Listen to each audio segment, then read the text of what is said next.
Hello. Some of you might know that I grew up in Wichita, Kansas, and some of you might be aware that Wichita, Kansas was once the home of an amusement park called Joyland. Allegedly, according to my parents, I've been to Joyland. I mean, there is photographic proof of me at about age 2 riding the carousel at Joyland, but I don't remember that, so it's hard to say. In 2004, Joyland closed due to economic troubles and safety concerns. 2 years later, there were plans to reopen the park, but the cost of getting it back up and running in a safe condition was just too much. So in 2006, Joyland officially closed. It's sat abandoned ever since. Mostly it's just used for urban exploring these days. People break in and vandalize the decaying remains of the amusement park. Sometimes things get stolen, and usually they never turn up again. But in 2015, a stolen item from Joyland was recovered by the police, resulting in a $25,000 reimbursement, a 15-month prison sentence, and the return of a Wichita icon.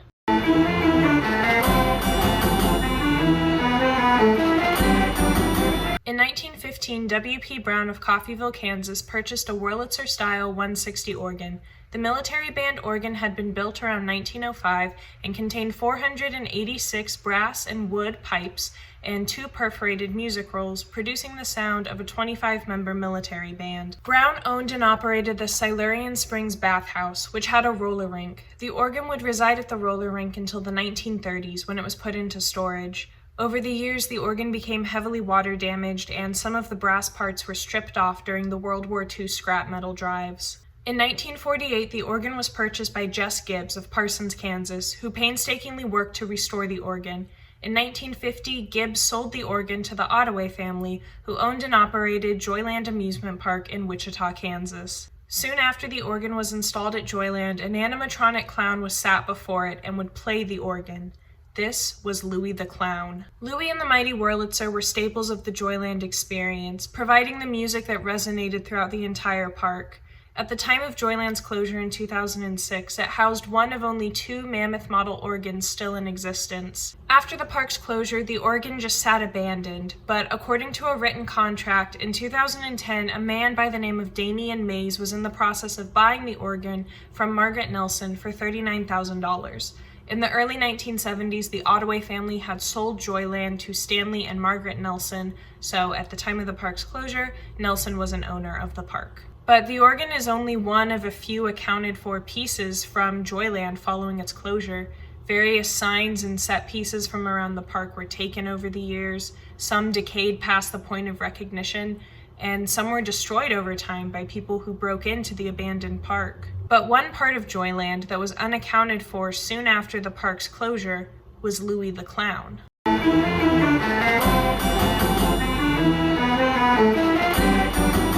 In 2008, the Nelsons, who owned Joyland, filed a lawsuit against Robert Barnard and Michael Mudenbaugh, who were former operators of the park. The lawsuit was for $248,000 in unpaid rent and $200,000 for missing or damaged property. And of the $200,000 for missing or damaged property, about $10,000 was attributed to Louie the Clown. Yeah, sometime between 2005 and 2006, Louie the Clown was taken from his home at the Mighty Wurlitzer organ in Joyland. Now, as this lawsuit is going on in 2008, all the pieces from Joyland that are unaccounted for in the abandoned park are being looked for.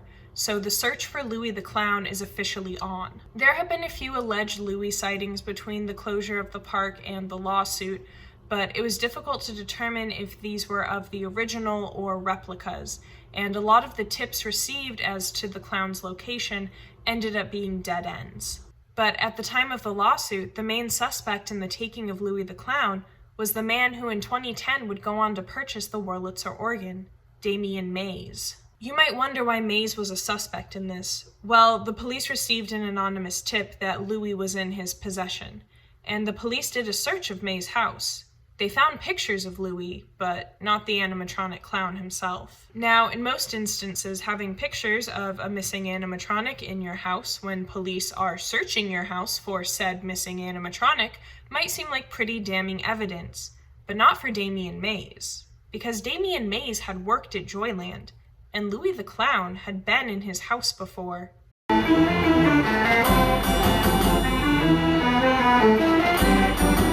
In 1994, Damian Mayes was 18 years old and had been working at Joyland for 3 years.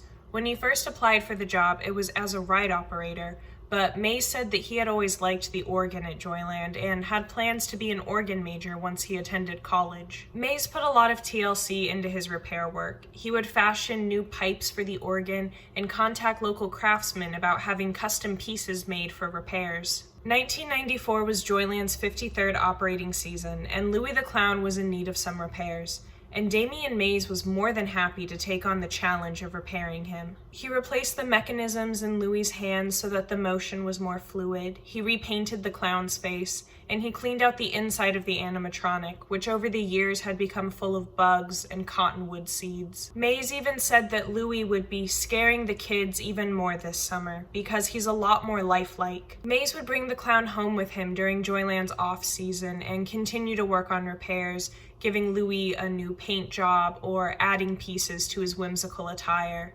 Although at the time of the 2008 investigation, Mayes had not worked at Joyland in years, his house was nonetheless full of Joyland memorabilia. He had collected various replicas and knickknacks related to the parks over the years, and he even offered to return to the park owners any items from the park he had purchased from area antique stores should Joyland ever reopen. So Mayes was off the hook for having allegedly stolen Louie the Clown. But 3 years later, in 2011, Mayes would be charged with, among other things, aggravated indecent liberties with a minor and sentenced to just under 18 years in prison. As of 2011, there was still no word on the whereabouts of Louie the Clown. But 4 years later, he would be found by the police. And he would be found in a place they had already looked.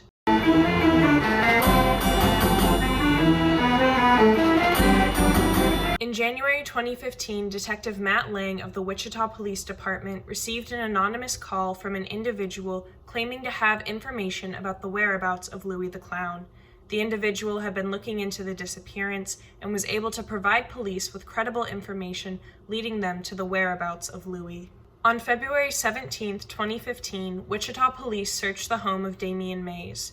Mayes was in prison at the time of the search, so it was his wife Sherry who handled all interactions with the police that day. She complied with their search warrant and let them inside. 7 years prior, when searching Mayes' residence, the police came back empty-handed. This time would not be the same. The police almost immediately found Louie the Clown upon entering the residence. He was sat in a chair in one of the house's rooms. The clown was identified through reference photos and a stamp on his torso, which read Louie. Louie the Clown was taken into custody by the police, and the Nelson family, who had Louie officially declared missing in 2010, were notified of his rescue. The police soon after held a briefing going over the events leading to the breakthrough in the case. Louie the Clown was, of course, in attendance at the briefing. Greg Kite, the president of the Historic Preservation Alliance of Wichita and Sedgwick County, said, "Like Lazarus rising from the dead, we have Louie the Clown recovered."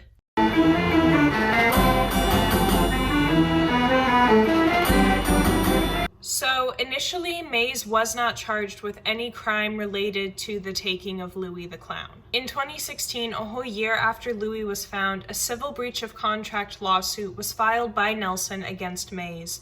Remember how earlier I mentioned that in 2010, Mayes was in the process of buying the Joyland Wurlitzer organ for $39,000? Yeah, Mayes never paid the final $9,000 on that purchase, so the lawsuit stated that Mayes either needed to pay the final $9,000 or allow Nelson to repossess the organ. Then, about a week after the breach of contract lawsuit was filed, Mayes was charged with 2 counts of theft. And in August 2016, Louie the Clown took the stand. Not literally, he's an animatronic, so he can't speak. But he was Exhibit A in the court case. He was not physically present in the courtroom, they used pictures of him instead, but I really wish they had put him up on the witness stand. The police sergeant that found Louie in Mayes' home and members of the Nelson family all testified. They confirmed that the animatronic found was in fact the original Louie the Clown and not a replica. Mayes denied having the clown. He said that he thought that Louie was with someone in Florida. Mayes' wife testified that the clown found in the home was a replica that her husband had created. Margaret Nelson, now Margaret Spear, her husband Stanley had passed away in 2010, testified that during the time Louie was missing, she had received numerous postcards signed Louie that had mysterious questions written on them, such as, "Wouldn't you like to know where I'm at?" Ultimately, Judge Warren Wilbert ruled that there was enough evidence to set an official trial date for September 26. Wilbert found probable cause to try Mayes on 3 theft charges. In addition to Louie the Clown, police had found items from the Joyland Wacky Shack fun ride in Mayes' home. September rolls around, and 3 days before the trial is set to begin, Damian Mayes pleads no contest. When someone pleads no contest, they're basically saying that they're not admitting that they are guilty of the charges brought forth, but they aren't going to fight them. After this, Mayes was scheduled to receive his sentence on the theft charges in December. At the sentencing, a judge read aloud a letter from the Nelson family expressing their disappointment in the events that had transpired. "When Louie the Clown disappeared, it was as if part of our family was lost. We felt violated and betrayed.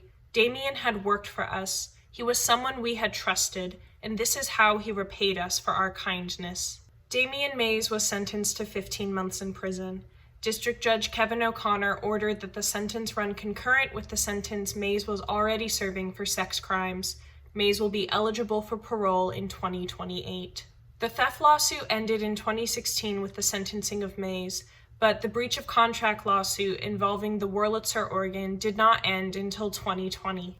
In September 2020, a district judge ruled that Mayes had to return the Wurlitzer organ to the Nelson family, as well as a large sign which read "Home of the Mighty Wurlitzer Pipe Organ." The Nelson family had to return $25,000 of the $30,000 down payment Mayes had made on the organ in 2010.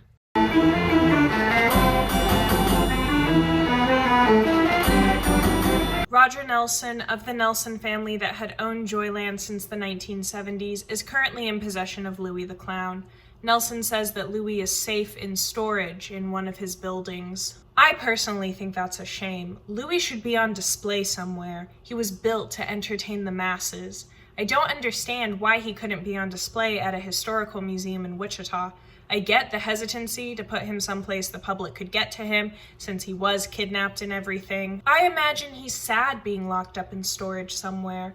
I think at the very least they should wheel him out for special occasions, or have meeting him in real life be the prize at a silent auction fundraiser. I mean, Louie the Clown still has a presence in Wichita. Some of the local shops sell t-shirts and stickers and pins with him on it.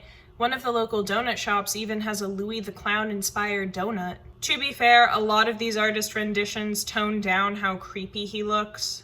Clearly, the people of Wichita still have a love for this clown as a nostalgic reminder of a time when Wichita had an operational amusement park. So I think it's really sad and a little unfair that Louie the Clown is no longer in the public eye. In 2018, the Joyland property was auctioned for $198,000.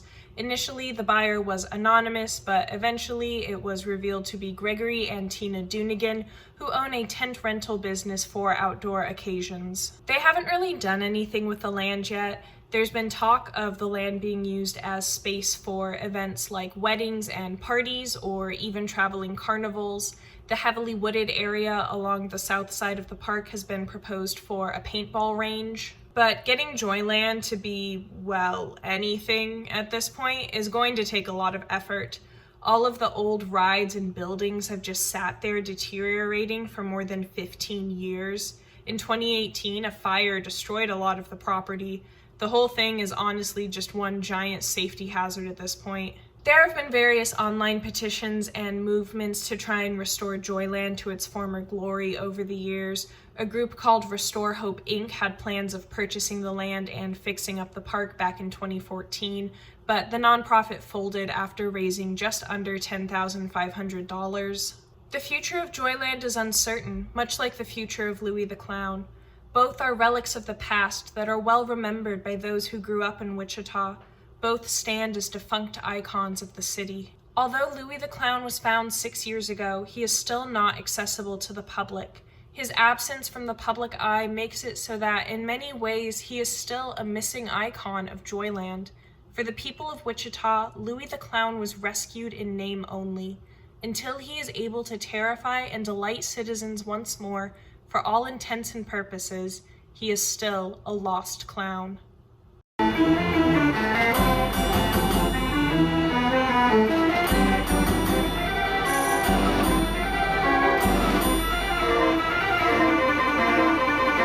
don't think you could even tell in the video because of how I framed the shot and also because my hair is too long, but I am in fact wearing a Joyland t-shirt. You guys like the conspiracy board that I made for this video? Or should I say, clown-spiracy board?